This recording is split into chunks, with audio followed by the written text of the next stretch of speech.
ceremony was about to start. My husband, who has never done household chores or parenting, has never properly attended our son's school events. However, seeing many families attend the elementary school graduation ceremony together, I asked my husband to join me for the middle school entrance ceremony. Usually, he would brush off everything with "I have work," but this time, he took a day off for the ceremony. I was surprised that he actually took the day off. I thought it was a good idea to ask him, as both our son and my mother-in-law were happy to hear he would be attending. Yet, as the time for the ceremony drew near, I couldn't find my husband anywhere. When I called him, I couldn't believe what he said. Despite having taken a day off for our son's entrance ceremony, he had just decided to go play golf with his boss. I was stunned by his actions and couldn't understand what he was thinking. But I knew I had to be there to witness our son's proud moment. Entering middle school is a testament to our son's brilliant growth. It was when I was watching our son. A certain person visited the golf course where my husband was. As a result, my husband ended up pale and trembling. "Why are you here?" My name is Chloe. I'm a 40-year-old office worker. While living with my husband and son, I've started a management position this year and have been busy both professionally and personally. My husband is Joseph, who is 2 years older than me. Our son Lucas is soon to graduate from elementary school. We're a full-time working family, and I returned to work about 6 months after giving birth to Lucas. The main reason was that we were lucky to get him into daycare at the start of the fiscal year. I loved my job and missed it even when I was on maternity leave. I was planning to return to work without taking full parental leave when we got the notification from the daycare. I remember looking forward to getting back to work.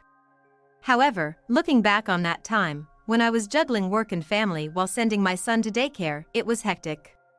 I was always running against time and frequently called by the daycare.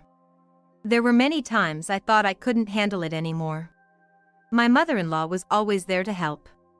She lived a few minutes' walk from our house and would pick up Lucas from daycare. I couldn't take him to the hospital when he was sick. My father-in-law had passed away from illness before Lucas turned 1. So, my mother-in-law lived alone and always told me, "You can rely on me anytime," and she truly was a big help.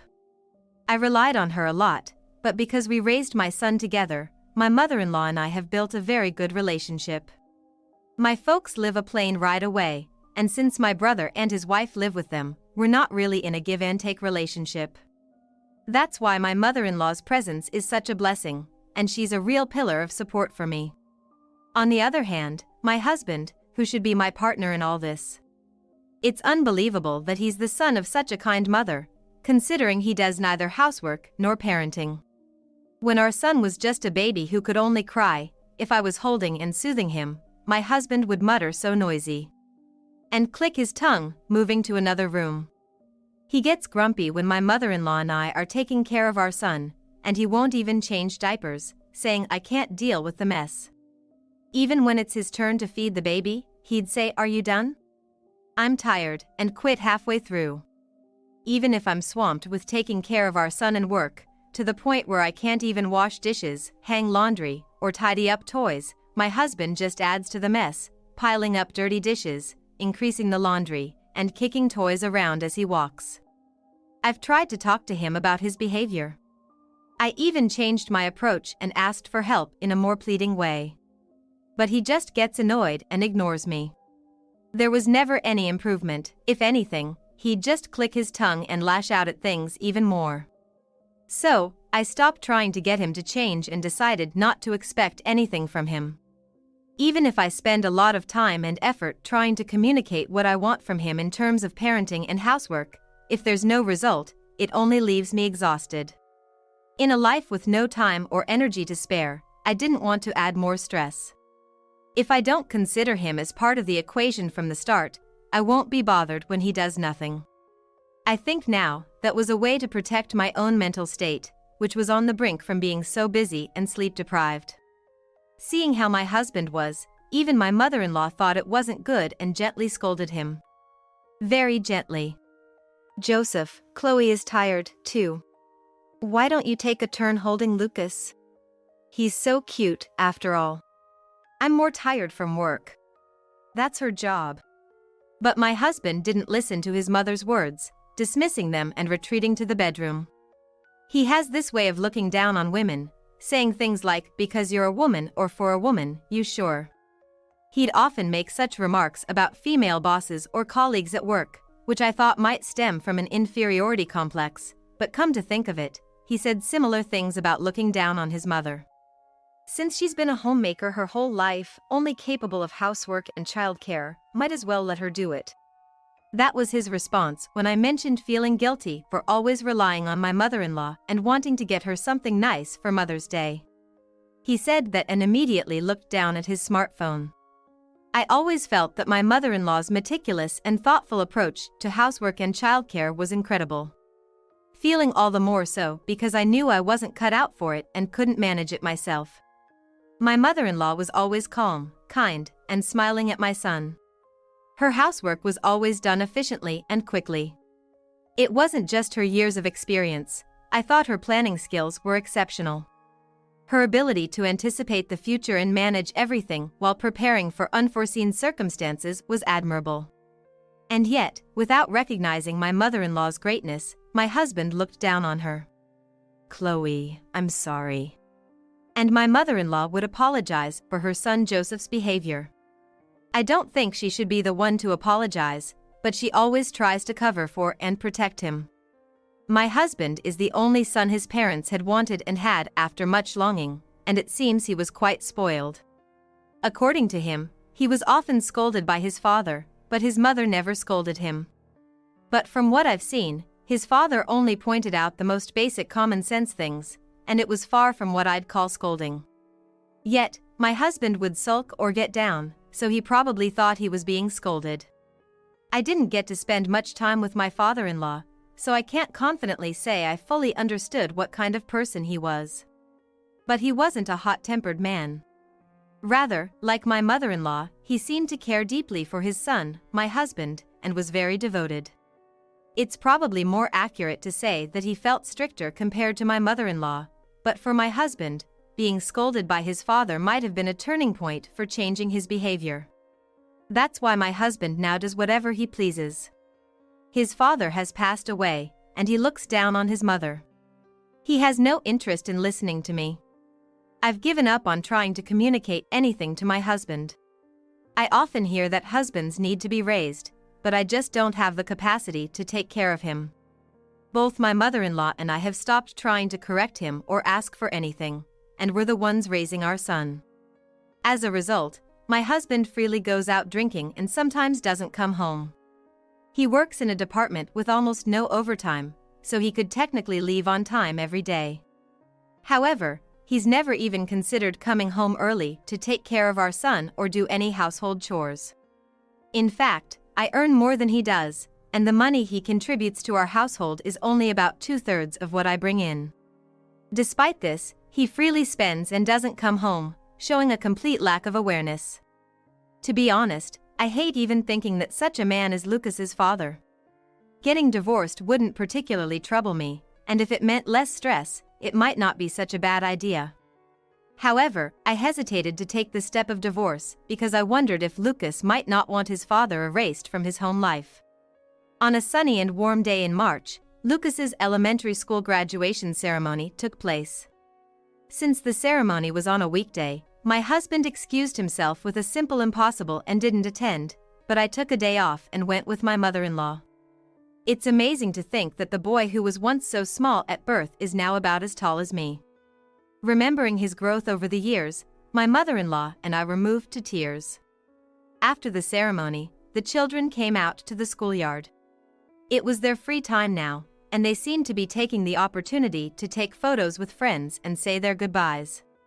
Not all of them would be going to the same middle school, so they were probably making the most of their last moments together in elementary school. "Mom, can you take my backpack home for me?" Lucas came over to me and my mother-in-law and asked. "Of course. Here, take your phone too." "Thanks." The school had informed us that during this time in the schoolyard, it was okay to use cameras, phones, or tablets for taking pictures. Parents were advised to bring these devices and hand them over in the schoolyard, with reminders to adhere to internet literacy and such. The kids were probably using this time to take commemorative photos and exchange contact information. Mom and Grandma can head home first. All right. Be careful on your way back. Don't worry, we'll all go back together. Lucas glanced around casually, and his gaze landed on his classmates who were happily chatting with their parents. Despite being a weekday, most families had both parents attending the graduation ceremony. Maybe Lucas, too, had wished for his father to be there. When he was younger, despite having such a father, he was always clinging to him, saying, "Daddy," but now, with a father who neither spends time with him nor is hardly ever home, Lucas has become quite cold towards him. Even when they are in the same house, Lucas barely speaks to his father. Seeing how many families had both parents attend events like this, I might have felt a bit envious. All right, I'm off then. With only his diploma and phone in hand, Lucas dashed off. Watching his back, I thought about talking to my husband. Hey, could you come to Lucas's middle school entrance ceremony? I brought it up to my husband when he came home late that day. He probably forgot that today was the graduation ceremony. He hadn't mentioned a word about our son, not in the morning before leaving the house nor now when he came back smelling faintly of alcohol. The entrance ceremony is on a weekday, right? Today, at the graduation, most families attended together. I was pretty much the only mom there alone. I got a lot of "couldn't your husband take the day off" from the other parents. My husband, though indifferent to his family, me, and our son, is all about appearances. He seemed to catch the implication that "so, your husband puts work before his kid," from my words, and I saw a slight frown form between his eyebrows. In reality, the conversation was more along the lines of "is Dad at work?" But nobody is into another family's business like that around here. So, I deliberately phrased it that way. I implied, normally, dads take a day off for their kids' graduation, but ours was the exception. Lucas seemed to envy them, so I was hoping you could make it next time. Whether or not Lucas actually felt envious, I can't say for sure. But being the odd one out in a crowd can't be comfortable. Will you apply for a day off? Well, probably. His response was lackluster, but after pressing him a bit more, I decided to go to bed. They say good news comes to those who wait, and there's work tomorrow. Then, the next evening, while at work as usual, I got a message from my husband. I got the day off for the entrance ceremony. I was surprised he acted so quickly, considering our conversation just yesterday. Perhaps my remark about being the only family without a dad present at the graduation had an impact. When I got home, I told Lucas. Both Mom and Dad will go to the entrance ceremony. Lucas looked surprised, but slowly seemed to digest the news. It might be the first time his dad has ever attended a school event. So he could be a bit shaken, but he seemed happy, and his expression softened. I also messaged my mother-in-law that my husband would be attending the entrance ceremony. She was originally planning to come with us anyway. I could tell she was happy from her message back. She had apologized for my husband's behavior so many times before. Seeing him act like a father must be a relief. For her, the opportunity for 3 generations to celebrate together must be precious. I felt glad I had communicated properly with my husband. It would be wonderful if we could all greet the entrance ceremony with happy hearts. On the day of Lucas's entrance ceremony, I was walking to a store in my neighborhood. Because, as I was leaving, I snagged my stockings. I hadn't worn such thin stockings recently, so I carelessly caught them with my rough, dry fingers. So, I decided to leave home early, buy new stockings at the store, and then head to the middle school. My husband said he would go directly to the office after the entrance ceremony, planning to bike to the station for a direct route. Therefore, he left the house later than I did, who was walking. Don't forget to lock up, and with that, I left before him. After securing new stockings and carefully putting them on, I made my way to the middle school again. Arriving at the school, I saw many parents registering and entering the venue. There were more parents than in elementary school due to the increased number of students. It was very lively. The kids had gone to school earlier. They were probably now with their new class, teacher, and classmates. Chloe? Oh, hi. I had just finished checking Lucas's class and registering when my mother-in-law called out to me. It was good that we found each other easily. Where's Joseph? Hasn't he arrived yet? He said he'd come by bike, so I left the house before him. Oh, is that so? Let's look around then. We checked the bike parking area and the entrance of the gym. But we couldn't find my husband. The deadline for entering was approaching. I took out my phone and called my husband. Hello? Where are you? I'm driving. Why? By car? To work? But he was supposed to go to work after the entrance ceremony. And he shouldn't have parking at work if he drove. I got invited to golf by my boss. He noticed yesterday that I took the day off. What? According to my husband, his boss called him while he was preparing at home. He was invited to play at a golf course not too far from our house, and so he quickly got ready for golf and left. I was so frustrated that I couldn't find the words to respond. I was too angry and astonished, and my energy just drained away, leaving me speechless. You took a day off for Lucas's entrance ceremony, right? Yeah, but it's nearby. Golf or your child's entrance ceremony, which do you think is more important? I gotta hang up now. The call abruptly ended, and I was left in shock. I thought I knew he was no good, but I didn't realize he was this terrible. Chloe?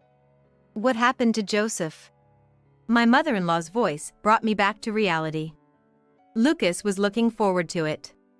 I had unnecessarily raised his hopes, only to betray them. I shouldn't have tried to get my husband to attend from the start. Those thoughts were swirling in my mind. In that state, I told my mother-in-law everything about the conversation. Can you leave it to me? After listening to my story, my mother-in-law said just that in a low voice. Looking closely, I noticed her hand holding her bag was slightly trembling. Are you all right? Sorry, Chloe, you go watch Lucas's proud moment, she said before turning on her heel and walking away. From her words earlier, it seemed she wouldn't watch the entrance ceremony either. Honestly, I wanted to go back home too. The emotional shock felt like physical fatigue weighing on my shoulders. But Lucas was expecting his parents to be there. If both of us were absent, how heartbroken would he be? So, at least I had to properly witness how much my son had grown. Today was supposed to be a joyful day. I took a deep breath and made my way to the gym where the entrance ceremony was being held. After the ceremony ended without any issues and I had finished everything, I met up with Lucas.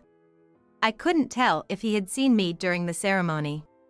But once we were in the schoolyard for dismissal, it was obvious that his father wasn't there. However, Lucas didn't mention anything about it. I couldn't bring myself to tell him about his father's actions. It was too cruel. And I didn't want to make excuses that he was at work or anything like that. Without touching on that subject, I was discussing with Lucas where we could eat lunch. My phone in my bag started vibrating. Pulling it out, I saw a call from my mother-in-law. Hello? Chloe? I'm sorry for suddenly disappearing. Has the entrance ceremony finished? Yes, we were just talking about where to go for lunch. Could you come home after you've eaten? I'm at your house with Joseph. What? Was my husband back already? But he said he was going to play golf. Normally, if he went out to golf, he wouldn't be back for the entire day. Shall we go home right away? No need to rush. It's lunchtime. Go eat something. What about you? I'll figure something out. Don't worry about me. Indeed, it was already lunchtime, and Lucas said he was hungry. I didn't feel like enduring hunger just to see my husband's face. Then, we'll eat and come back right away. Take your time.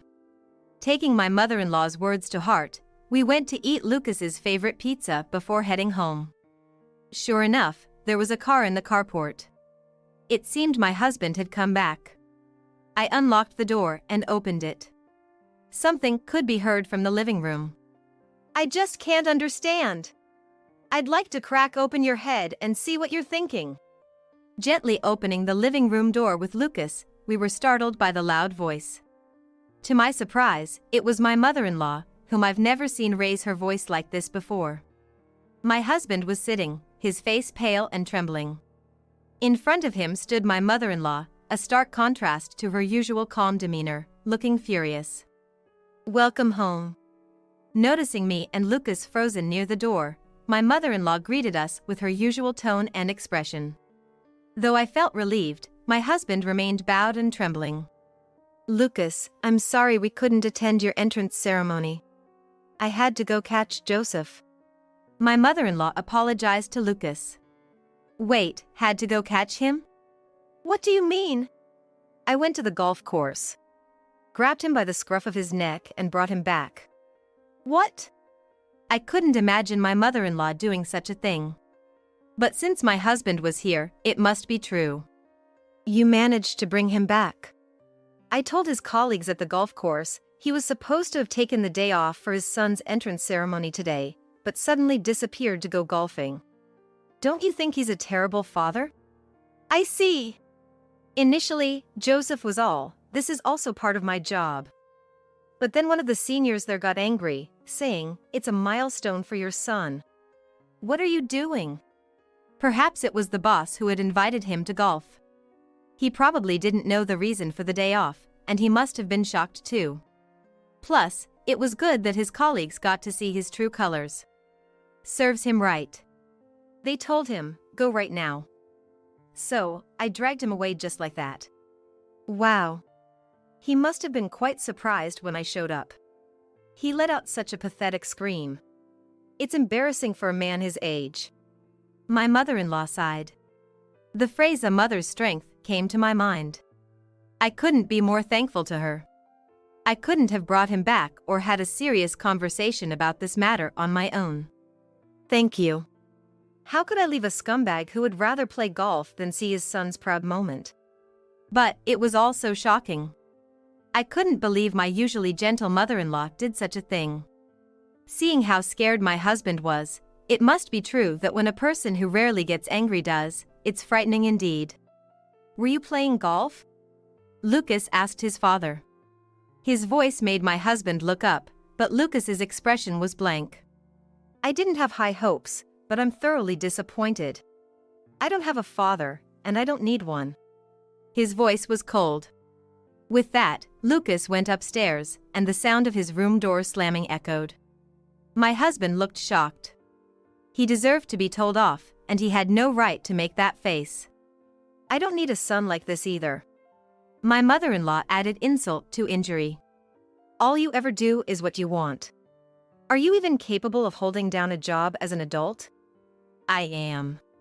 You can't do your job, so you resort to sucking up to your boss to survive, I bet. That's not. How pitiful. It's only natural for your child to disown you. You're shallow and insubstantial. My mother-in-law's sharp words cut through my husband like a knife. Her usually calm demeanor made her attack all the more potent. My husband's head dropped lower and lower. I can't leave this sorry excuse of a man with my precious grandson and daughter-in-law. Leave this house immediately. Mom! Don't call me mother. It makes my skin crawl. Hey! You must have some clothes in that golf bag of yours. Take it and get out. I had no role to play in this scene. True to her word, my mother-in-law kicked my husband out. She dragged him by his clothes, kicked him out the door, closed it, and locked it. Without a key, my husband couldn't re-enter the house. Oops, I guess I showed you an embarrassing side of me. My mother-in-law said with a shy laugh as she turned around.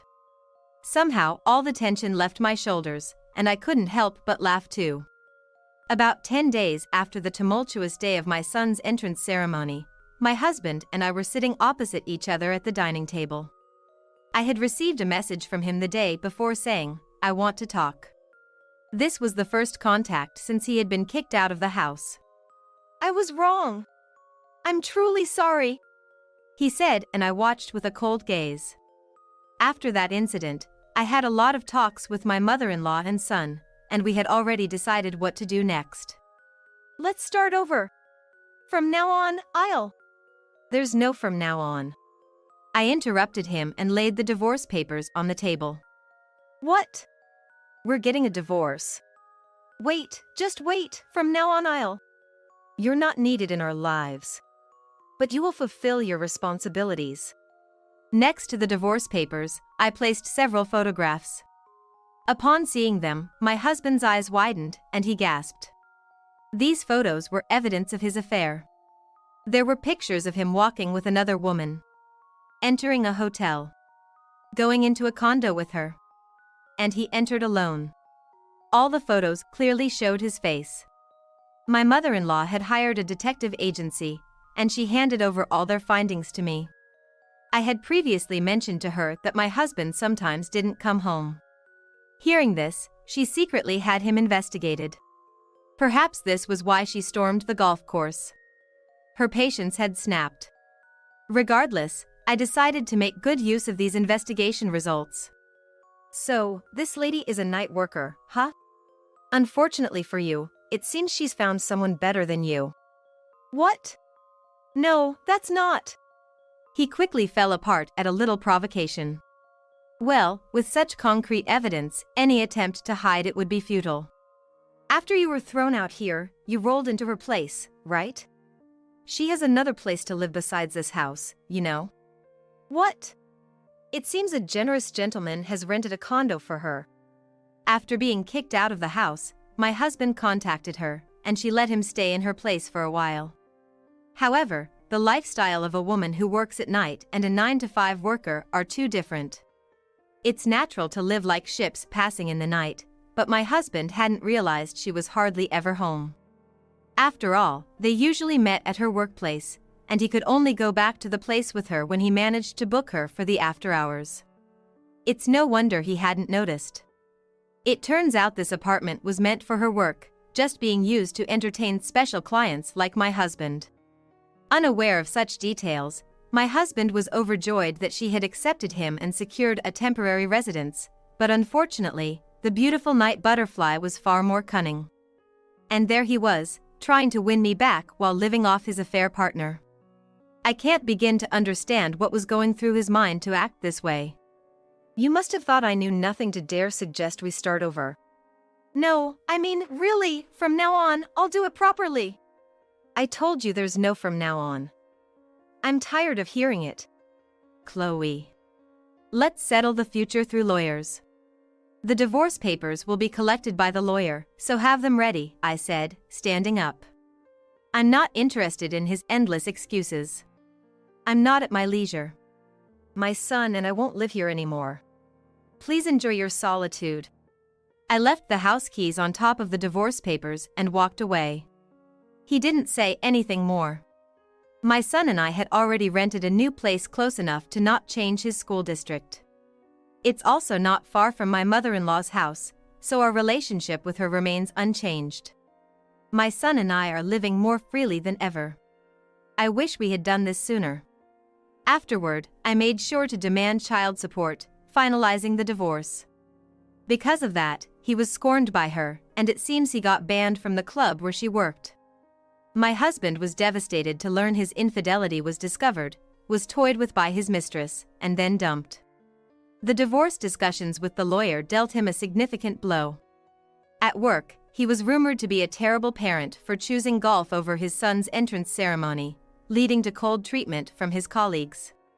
Whether because of the rumor or his actual performance, he was demoted and sidelined to a more insignificant position. His income plummeted, but due to child support payments, he's maintaining his income through double jobs. He occasionally calls my mother-in-law asking for financial help, but she curtly refuses. My son and I, busy yet cooperating, are living a happy life. My son has joined the soccer club in middle school and is rapidly improving. There's an upcoming tournament, and he's been selected as the member. My mother-in-law and I plan to cheer for him. Our relationship with my mother-in-law remains as strong as ever. Although my son now relies less on her due to his busy club activities, we make time to visit her regularly on days off. To me, my mother-in-law is still a pillar of support. I hope to keep this close relationship with her forever. I'm at my happiest now. I can say that with confidence.